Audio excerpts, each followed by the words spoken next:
La menace sous-estimée. La plateforme d'observation du Dominion, vaisseau amiral du consortium galactique, offrait la vue la plus impressionnante de l'univers connu. L'amiral Zorak se tenait debout, les quatre bras croisés derrière le dos, sa peau écailleuse reflétant la lumière des étoiles, tandis qu'il contemplait la planète bleu-vert suspendue dans le vide devant lui. « Alors c'est la Terre, dit-il, ses mandibules claquant avec un dédain à peine dissimulé. De près, cela paraît encore plus insignifiant. La stratège en chef Vela se plaça à ses côtés. Sa silhouette élancée, caractéristique de l'espèce sélénienne, semblait flotter plutôt que marcher sur le pont poli. Ne vous laissez pas tromper par les apparences, amiral. Nos renseignements suggèrent qu'il développe de nouvelles technologies à un rythme alarmant. Zorax fit un geste dédaigneux de la main. Technology. Ces humains n'ont pu voyager plus vite que la lumière qu'il y a 80 ans. Le consortium parcourt les étoiles depuis des millénaires. Que pourrait-il bien développer qui nous inquiéterait? Les yeux luminescents de Vela se plissèrent. Des rapports indiquent qu'ils ont testé des prototypes de vaisseaux aux capacités inédites. Des signatures énergétiques inédites, rumeurs et exagérations. Zorax ricana. Probablement une fuite des humains eux-mêmes pour nous inquiéter. Une espèce à peine sortie de son berceau planétaire tentant d'intimider le consortium.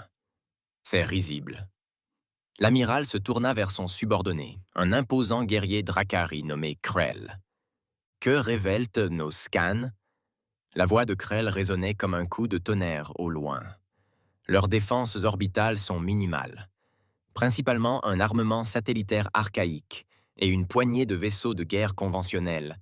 Rien qui puisse résister ne serait-ce qu'à une infime fraction de notre flotte. Et ces soi-disant prototypes de vaisseaux? Nous avons détecté des relevés énergétiques inhabituels provenant d'une installation sur leur lune, mais aucune trace de vaisseau susceptible de représenter une menace pour nous. Xorax hocha la tête, satisfait. Comme je le soupçonnais, le Conseil est trop prudent. Il faut rappeler à ces humains leur place dans la hiérarchie galactique. Il se tourna vers le hublot, son reflet superposé sur la lointaine Terre. Envoyez un message à leurs dirigeants. Informez-les que le consortium exige des contributions de ressources supplémentaires. Doublez les quotas actuels. Amiral, Vela avertit. Les humains sont de plus en plus réticents à nos exigences. Ils ont déposé des protestations officielles auprès du Conseil galactique. Raison de plus pour en faire un exemple. Zorax répondit. S'ils refusent, nous détruirons l'une de leurs stations orbitales. Rien de vital, juste assez pour démontrer notre sérieux. Dans le centre de commandement souterrain de Genève, l'atmosphère était tendue tandis que le message du consortium était diffusé sur l'écran central. La directrice Elena Chen observait les menaces de l'amiral extraterrestre avec un calme qui démentait la gravité de la situation. Une fois la transmission terminée, elle se tourna vers les dirigeants de la coalition de défense terrestre. Eh bien, dit-elle simplement, il semble que le consortium ait clairement exprimé sa position. Le général Marcus Singh, commandant de la force spatiale terrestre, secoua la tête avec dégoût. Ils pensent toujours que nous ne sommes qu'une colonie qu'ils peuvent contraindre à la soumission. Bien, répondit Chen, surprenant plusieurs personnes autour de la table. Leur arrogance joue en notre faveur. Comment va le Phénix? Dr. Kavita Patel, responsable de la division prototype, toucha sa tablette, faisant apparaître l'image holographique d'un vaisseau unique en son genre dans la flotte terrestre connue. Son design était élégant, mais étrange, avec des courbes et des angles qui semblaient défier l'ingénierie conventionnelle. Le Phénix a effectué son dernier essai hier, a rapporté le Dr. Puddle. Le moteur à déplacement quantique a dépassé nos attentes. La matrice de bouclier adaptatif repoussa avec succès tout ce que nous lui lancions, et la lance à graviton. Elle marqua une pause, une pointe de fierté traversant son visage habituellement stoïque. Disons simplement que cela dépassait les projections de 327%. Chen hocha la tête. Et le pilote. La porte du centre de commandement s'ouvrit et une femme d'une trentaine d'années entra. La porte du centre de commandement s'ouvrit et une femme d'une trentaine d'années entra. Le commandant de la zone A avançait avec l'assurance de quelqu'un qui avait traversé le feu et en était ressorti renforcé. Une légère cicatrice traçait sa mâchoire, rappel du premier contact désastreux de la Terre avec le consortium, 5 ans auparavant. Prête et impatiente de montrer au consortium de quoi l'humanité est capable, dit Hayes, sa voix portant à travers la pièce. Le général Singh semblait inquiet. Directeur, le Phénix, c'est notre seul prototype achevé. Si quelque chose tourne mal, rien ne tournera mal, interrompit Hayes. J'ai passé plus d'heures sur ce vaisseau que quiconque. Ce n'est pas qu'un simple vaisseau. C'est une extension de l'ingéniosité et de la détermination humaine. Chen observa Hayes un instant avant de retourner dans la salle. Le consortium nous a donné 24 heures pour répondre à ces demandes. Ils attendent une soumission. À la place, ils recevront une démonstration. Sommes-nous vraiment prêts pour cela? A demandé le représentant de l'Union africaine. Une fois que nous aurons révélé le Phénix, il n'y aura plus de retour en arrière. Le consortium saura de quoi nous sommes capables. Ils ne nous ont pas laissé le choix, a répondu Chen. Pendant trop longtemps, ils ont traité la Terre comme une planète isolée, utile uniquement pour ses ressources et comme position stratégique dans ce secteur. Ils ont exploité notre peuple, limité notre expansion et réduit à néant notre potentiel. Elle regarda autour de la table. Aujourd'hui, tout change.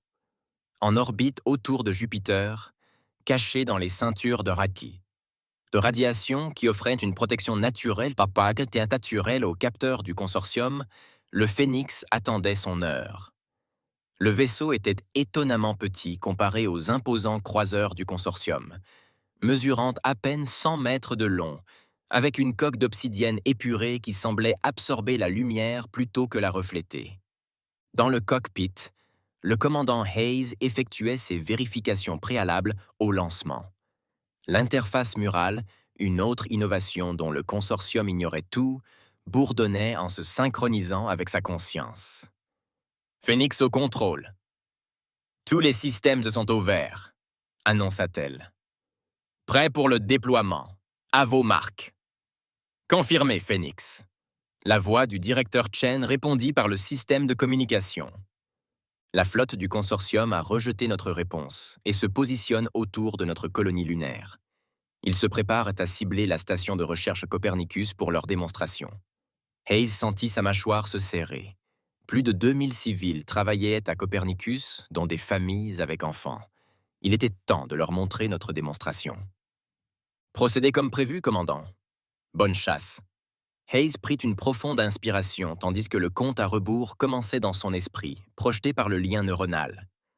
Le moteur à déplacement quantique se mit à bourdonner, atteignant un niveau inaudible pour toute espèce autre que les humains.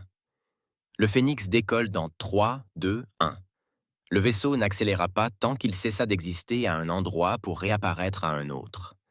La sensation était différente de tout ce que produisait un voyage spatial conventionnel.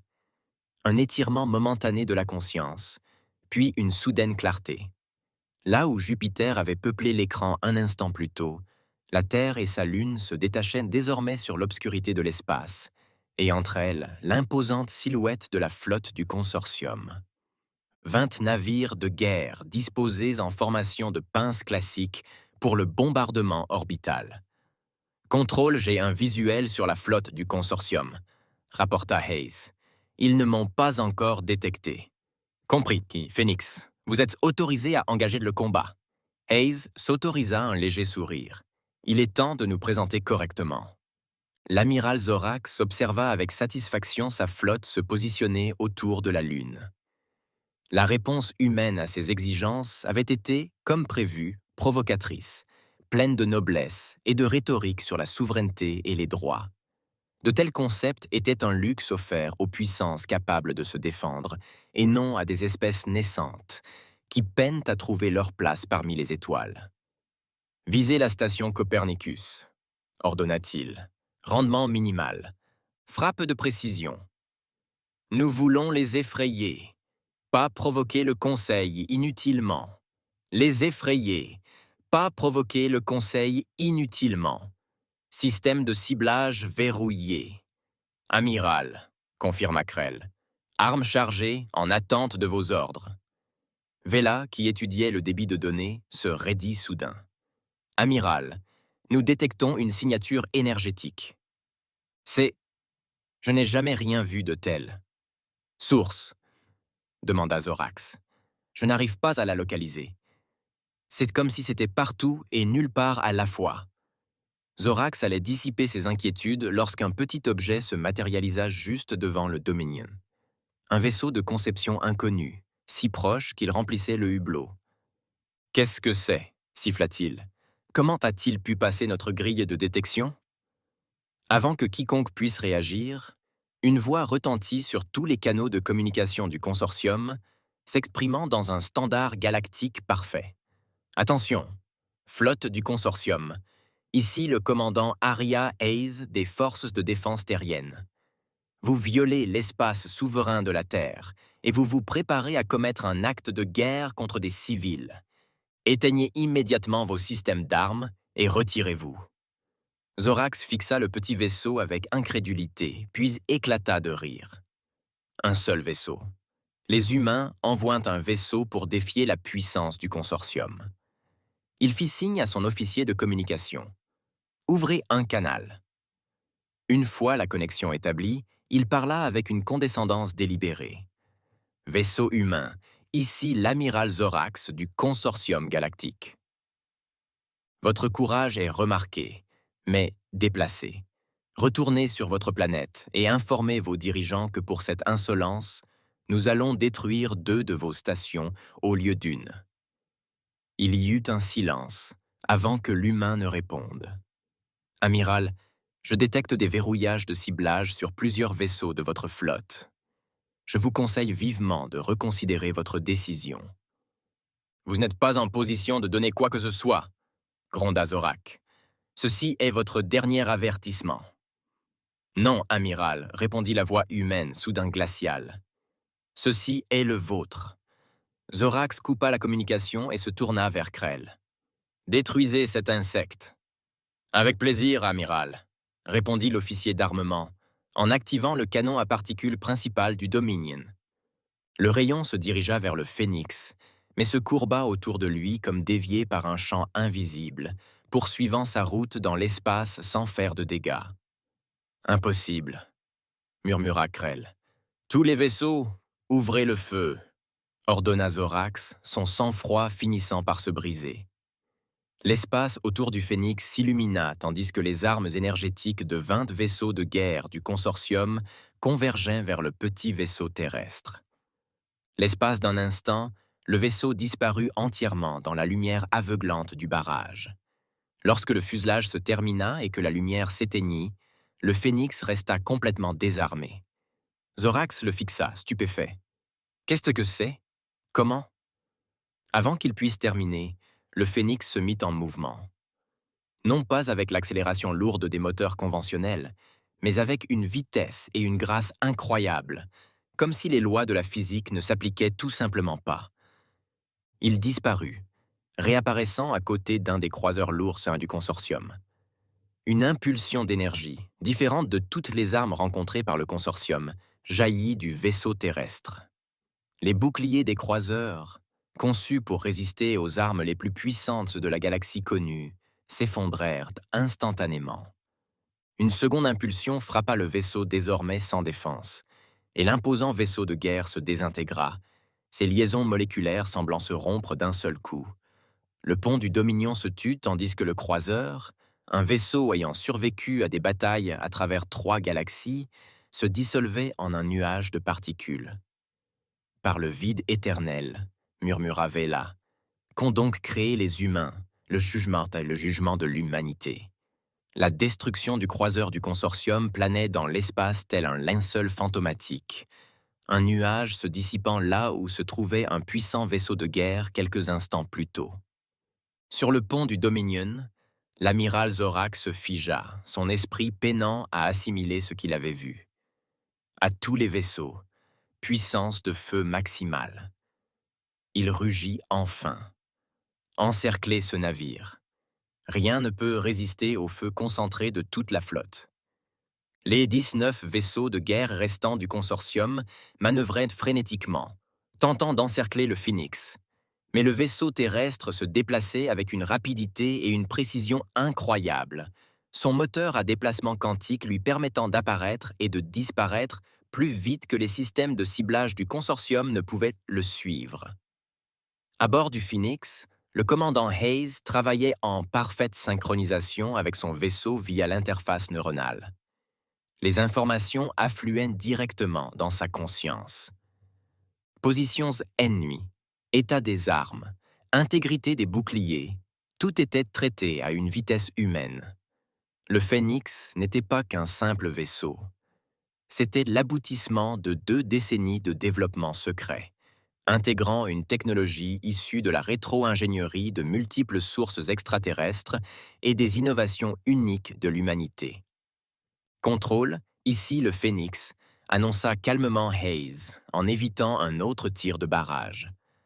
Phase 1 terminée. Le consortium comprend maintenant que nous ne sommes pas sans défense. Demande d'autorisation pour la phase 2. La voix du directeur Chen résonna clairement. Accordé, commandant. Montrez-leur toutes les capacités du Phénix. Commandant, montrez-leur toutes les capacités du Phénix. Hayes s'autorisa un sourire sinistre. Compris. Déclenchement de la séquence de cascade de graviton. Le Phénix interrompit soudain sa course d'évasion et resta immobile dans l'espace. Autour de lui, une subtile distorsion commença à se former, comme si la réalité elle-même était manipulée. Sur le Dominion, des alarmes retentirent. « Amiral !» s'écria l'officier des senseurs. « Des anomalies gravitationnelles se forment dans toute la flotte. Nos vaisseaux sont désorganisés. » Zorak observe avec horreur sa flotte parfaitement organisée se mettre à dériver, irrésistiblement attirée vers le petit vaisseau humain. Contre-attaque avec stabilisateur. Inversion de poussée maximale. « Ça ne marche pas », rapporte Krell, une peur sincère dans la voix pour la première fois. La force gravitationnelle augmente de façon exponentielle. Nos moteurs ne peuvent pas compenser. 3 destroyers du consortium, pris dans la partie la plus puissante du champ gravitationnel, commencèrent à s'effondrer comme des jouets en papier, leurs coques renforcées se déformant sous des forces auxquelles ils n'étaient pas censés résister. Leurs cris de mort, les signaux de détresse automatiquement diffusés lors de leur désintégration, emplirent tous les canaux de communication. « Retraite !» ordonna finalement Zorax, l'orgueil brisé. À tous les vaisseaux, saut d'urgence vers les coordonnées de repli. Mais il était trop tard. La cascade gravitationnelle avait perturbé les mécanismes délicats de leurs propulseurs plus rapides que la lumière. La flotte du consortium était piégée. Un à un, les puissants vaisseaux de guerre de la puissance dominante de la galaxie succombèrent à l'arme impossible maniée par des humains prétendument primitifs. Certains implosèrent sous la pression gravitationnelle, d'autres furent déchirés par des forces contradictoires qui les tiraient simultanément dans plusieurs directions. Le Dominion, vaisseau amiral du consortium, fut le dernier à disparaître. Sur son pont, l'amiral Zorak se tenait avec une dignité silencieuse dans ses derniers instants. « Tu avais fait raison », dit-il à Vela tandis que les cloisons autour d'eux commencèrent à se tordre et à gémir. Nous les avons sous-estimés. La Sélénium hocha la tête, ses yeux luminescents fixés sur l'écran où planait le Phénix, insensible à la destruction qu'il avait déclenchée. Pas seulement eux, dit-elle doucement. Nous avons sous-estimé ce que le désespoir et l'ingéniosité peuvent accomplir ensemble. Le champ d'intégrité structurelle du Dominion céda un instant plus tard, et la fierté de la flotte du consortium rejoignit ses frères dans l'oubli. Dans la foulée, le Phénix glissa silencieusement à travers le champ de débris qui avait autrefois abrité 20 des plus puissants vaisseaux de guerre de la galaxie. Le commandant Hayes ferma brièvement les yeux, ressentant le poids de ce qui venait de se produire. Des milliers de vies extraterrestres avaient été anéanties par sa main. Nécessaire, certes. Le consortium n'avait laissé aucun choix à la Terre, mais la responsabilité lui incombait toujours. Phoenix a contrôlé, rapporta-t-elle. Menace neutralisée. Tous les vaisseaux du consortium ont été détruits. Il y eut un long silence, avant que le directeur Chen ne réponde. Confirmé. Phoenix, les capteurs n'indiquent aucun vaisseau du consortium survivant dans le système Terre-Lune. Nouveau silence. Vous avez fait le nécessaire, commandant. Retournez à la base. Les natifs guidèrent le Phénix loin du champ de débris, mettant le cap sur l'installation cachée sous la surface lunaire où la flotte de prototypes de vaisseaux terrestres était en voie d'achèvement. Le Phénix avait été le premier, mais il ne serait pas le dernier. En 6 mois, l'humanité disposerait d'une douzaine de vaisseaux aux capacités similaires, juste à temps pour l'inévitable riposte du consortium. La nouvelle se répandit à travers la galaxie à la vitesse de la lumière. 20 vaisseaux de guerre du consortium, dont le vaisseau amiral Dominion, détruit par un seul vaisseau terrestre. L'impossible s'était produit. Une espèce naissante de voyageurs spatials avait humilié la plus grande puissance de l'espace connu. Dans la salle du Grand Conseil de Nexus Prime, des représentants d'un millier de mondes se sont réunis en session d'urgence. L'atmosphère était à la fois choquée et incrédule, et, de la part des nombreuses espèces ayant souffert de la domination du consortium, à une satisfaction mal dissimulée. Le haut conseiller Telos, un être d'énergie pure enfermé dans un corps mécanique orné, s'adressa à l'Assemblée.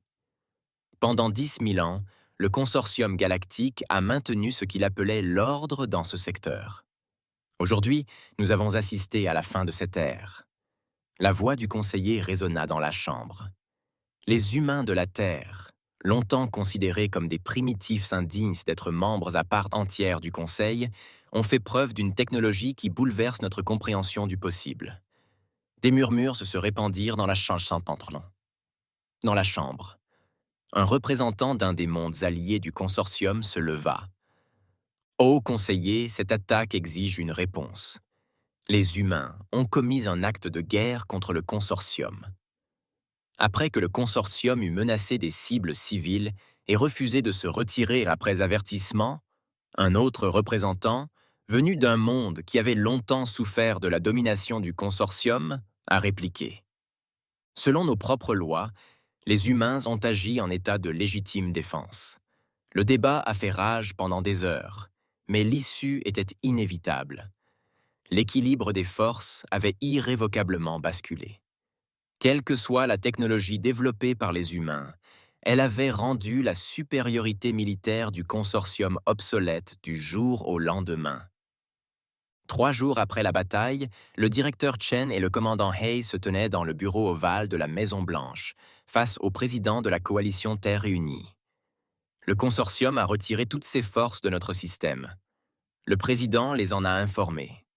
De plus, le Conseil galactique a accordé à la Terre le statut de membre à part entière et a reconnu notre souveraineté sur l'ensemble du système solaire.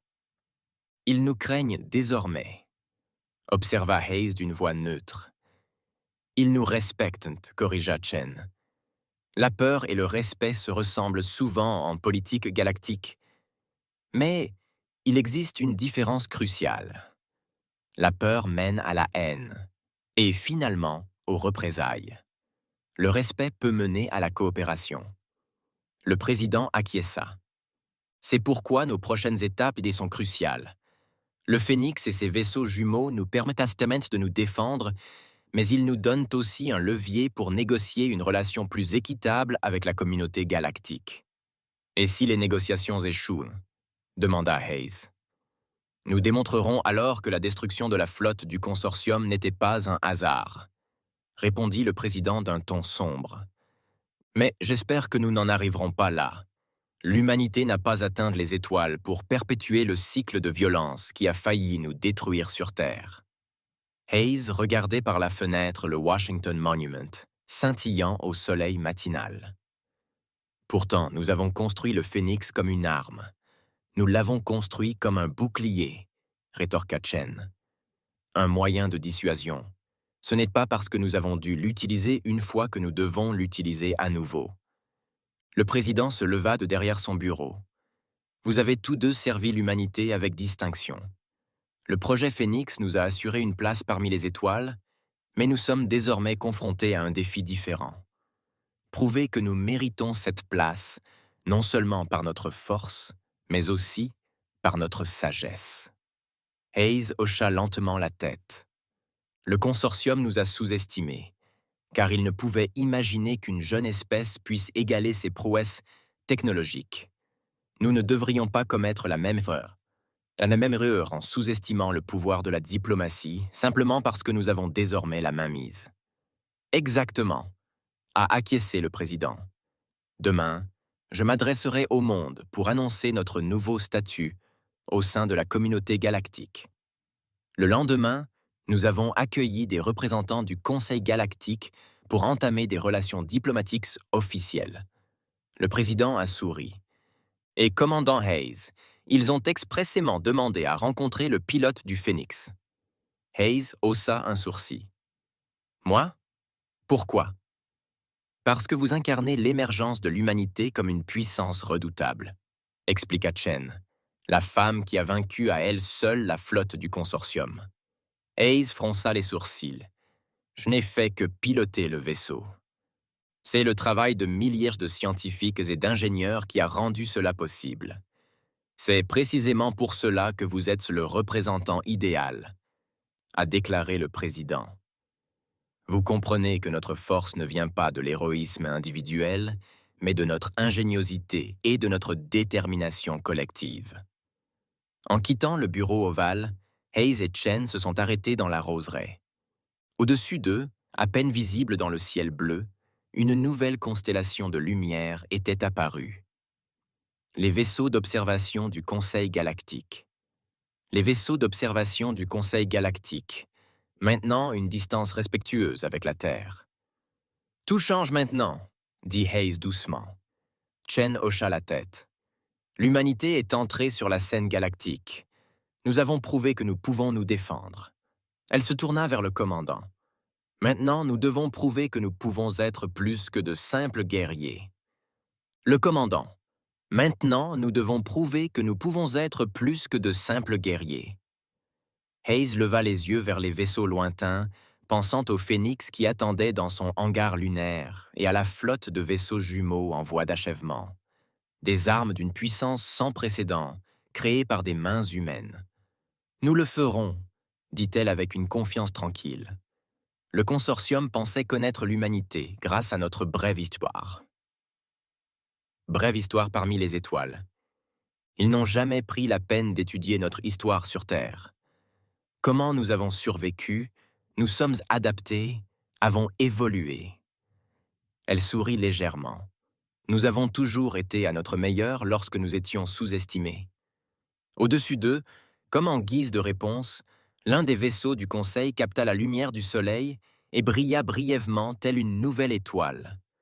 Phare de l'ère nouvelle qui s'ouvrait pour l'humanité et la galaxie.